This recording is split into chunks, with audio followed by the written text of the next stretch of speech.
All right, we're back here on SportsLine, 737-7767 the number. We are joined tonight by Belmont basketball coach Rick Byrd, also Nashville Sports Council President and CEO Scott Ramsey in studio. Talk a little bit about the hoops that went on this weekend, both here and afar, and we're going to get into the Davis Cup as well coming up here. Let's go to the phones here for a moment and say hello to Brian. Brian, good evening. You're first up. Hey, the guy in the right with the vest, is he part of the General Sports Assembly? So can I talk to him about minor league baseball with the Sounds? And I mean, I care about that part of town. You're building that big museum. You know, I work for Nashville Retrospect, and I'm wondering how come you guys don't cover the Sounds more. And also, I was wondering why didn't we were really close to getting Major League Basketball instead of hockey?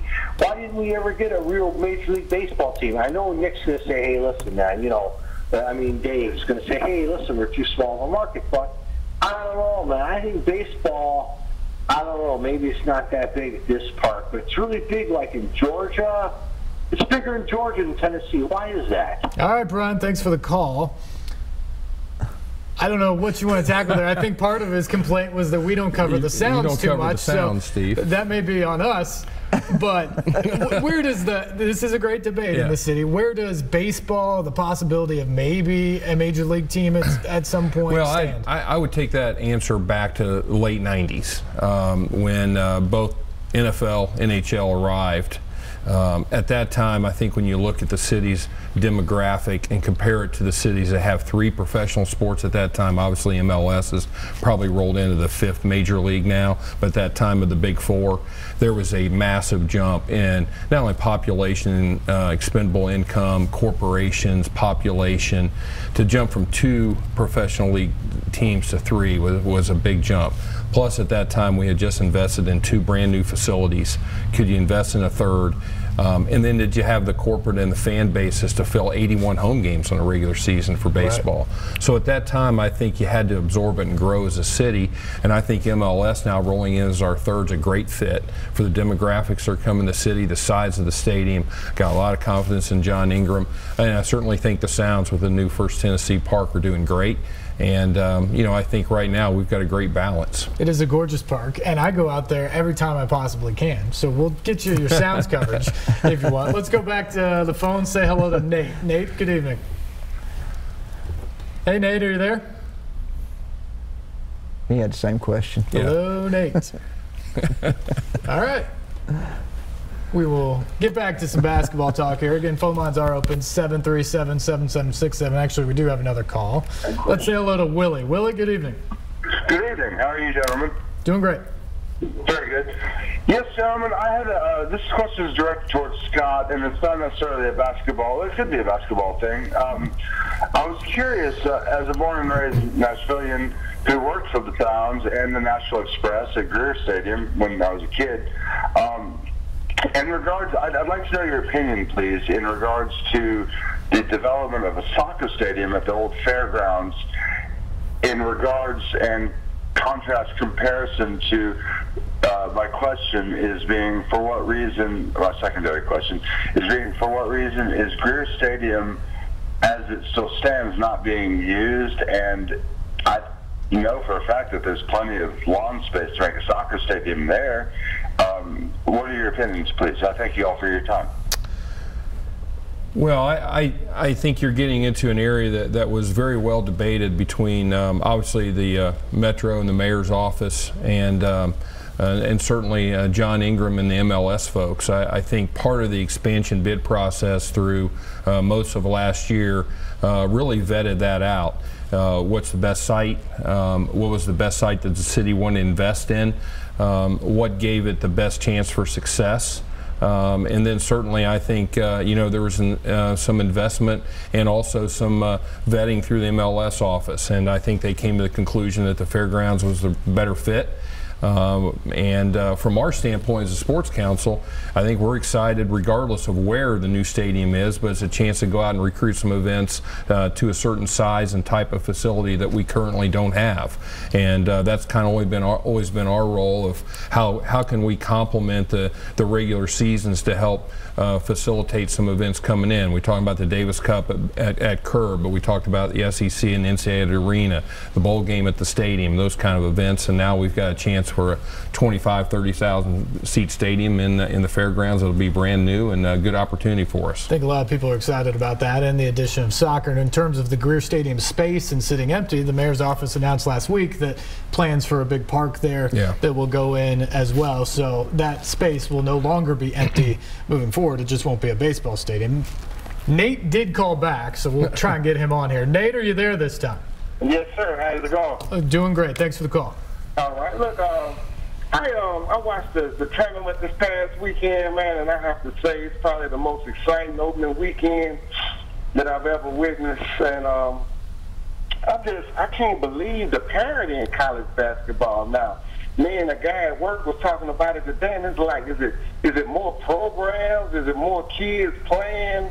I can't figure it out, but it's amazing, and I just want to get y'all feedback on that. All right, thanks, Nate. We appreciate the call. Coach, why don't you take the crack at that? What do you think it is about? Because I feel like this entire season we talked about, gosh, this is a wide open year. It was one of those things that we didn't need this weekend to know that, but this weekend emphasized the fact that literally anyone can beat anyone else on any given day. Right.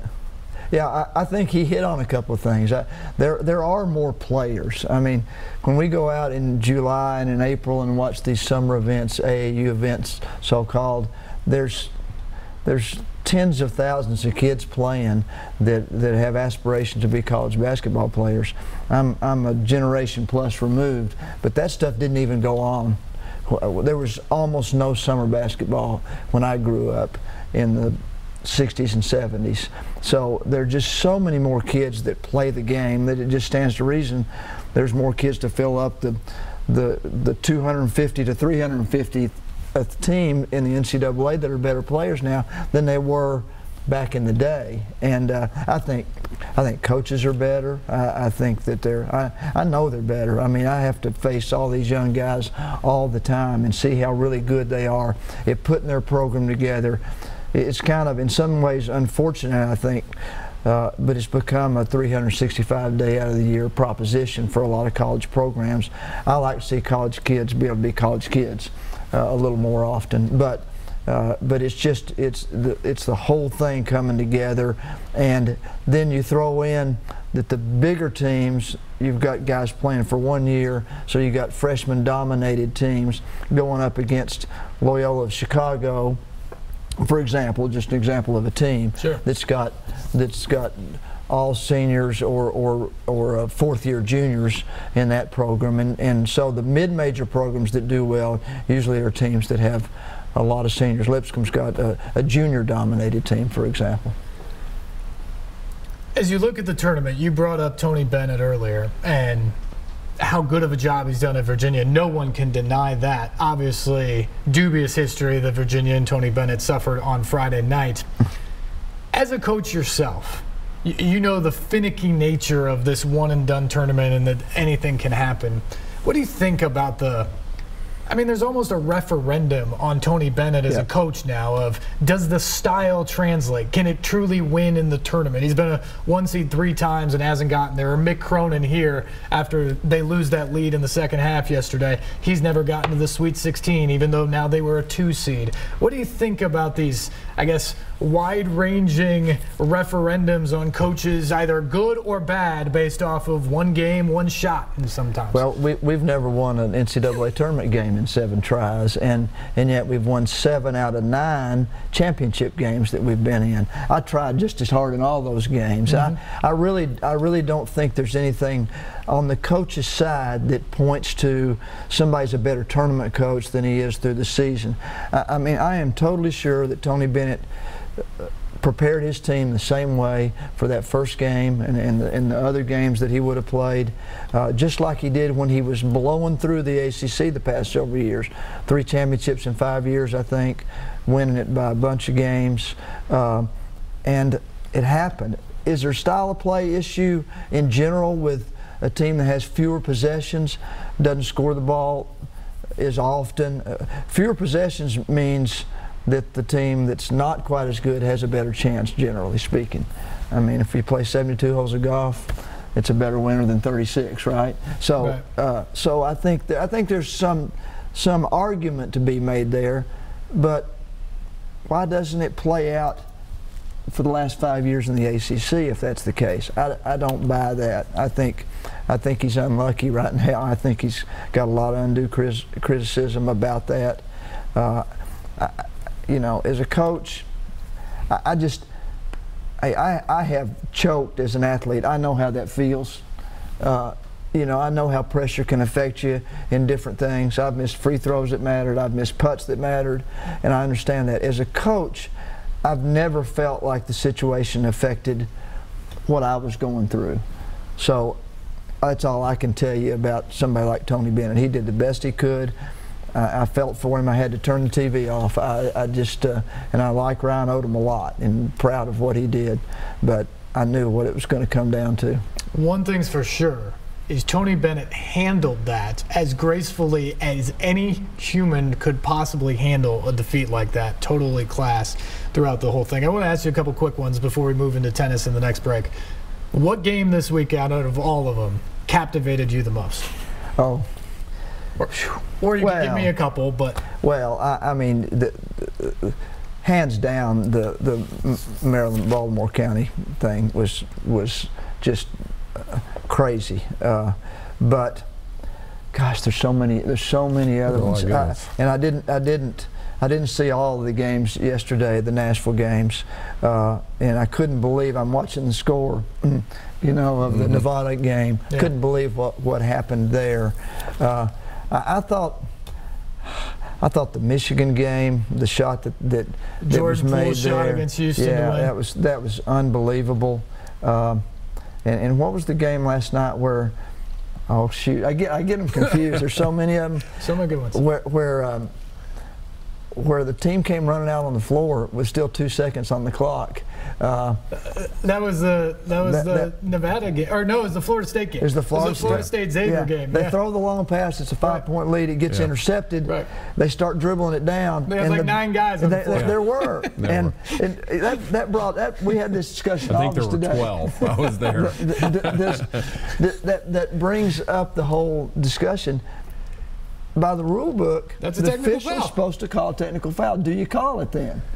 By rule, what's he taught to do? Call it by rule. And they didn't, and I don't think any of the officials in the tournament would have. But you're supposed to. Well, and the fascinating thing is what the tournament coordinators will do with that, because a big part of your grades in the tournament is how do you administer the game. I would say having 12 guys on the court for the final 2 seconds isn't administering the game particularly well. I think two guys. I froze it, and 2 guys were way out on the court with 2 seconds left. For sure. And I don't think I don't know what they'll admit to that they should have done there, but I think those officials would have been roasted if they'd have called the technical foul at that point. That's 2 shots in the ball, right? That could be 5 points. It could be.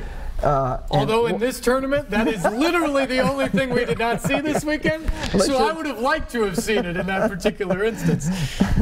As we move forward to this weekend, sometimes we get the complaints of when the first weekend is so topsy-turvy and we see a bunch of upsets that then it corrects itself after that, and oftentimes the blue bloods dominate and maybe the Sweet 16 games aren't as interesting. I'm looking at the seeds here, though. I mean, there are as many 11 seeds as 1 seeds left. There are more 9 seeds than 4 seeds left. So I don't know how many blue bloods we actually have. So are we headed for this again for the next 4 days and the rest of the tournament? Who knows what's going to happen, but how could you?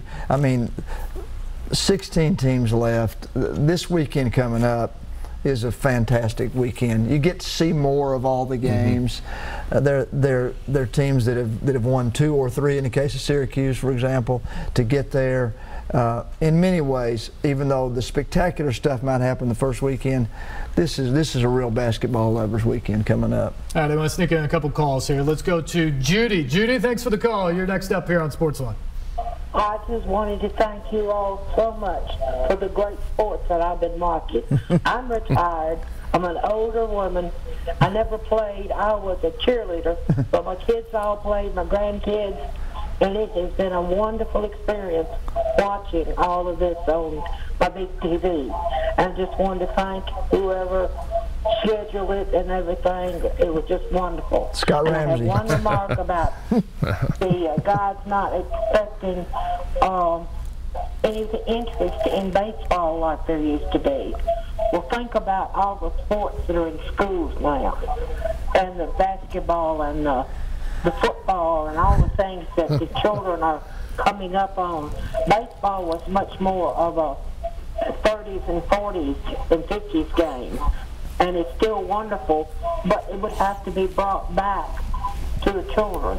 And I have a grandson that actually was drafted, so I know that there's less interest now. All right, Judy, I appreciate the comments. Thanks for the call tonight. Let's try and do one more here. Say hello to Jerome. Jerome, thanks for the call. Hey. Yeah, go ahead, Jerome. You're on the air. Okay, cool. Yeah, I just want to say Bill Clinton is a rapist. All right. We will take a break here because I think that's a good time for that. We'll come back and we will talk Davis Cup tennis right after this here on SportsLine on News Channel 5+.